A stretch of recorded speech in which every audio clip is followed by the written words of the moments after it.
ராமரு இப்படி உட்காந்துருக்கமே, அவரு வர்றாரு, அவர் வாட்டு ஜம்முன்னு போய் உள்ள உட்காந்துட்டாப்புல. நம்ம அவங்க வாரு இப்படி உட்காந்துட்டு இங்க வாரு எப்போல மக்கள் பூராமே இப்படி காத்துட்டு கிடக்காங்களே. இதை பத்தி ஏதாவது கவர்மெண்ட் அந்த இடத்துல ஒரு தண்ணியா வச்சிருக்காங்களாயா? ஒரு மனச்சாட்சி இல்லாம எத்தனை பேர் ஒரு தண்ணிக்கு அவதிப்படுறாங்க. ஒரு தண்ணி இல்லை, இந்த பாலத்தையும் லாக் பண்ணி விட்டாங்க. மேலையும் போய் யாரும் படுக்க முடியாம இங்க என்னன்னு எவ்வளோ இடத்துல படுத்து கிடக்காங்களே. இதை பத்தி நீ என்ன நினைக்கிற? நான் மட்டும் நினைச்சா மட்டும் போட்டேன், இங்க எல்லாரும் நினைக்கிறேன்.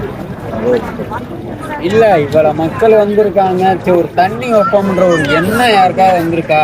போன டைம் இந்த இது பூசா கட்சி அது இதுன்னு வந்தனால அங்கங்கிட்டு வெயில் தாகம் சொல்லி அங்கங்கிட்டு வச்சானுங்க அந்த தண்ணி கேனு அது இதுன்னு சொல்லி தண்ணி பானையாக வச்சாங்க.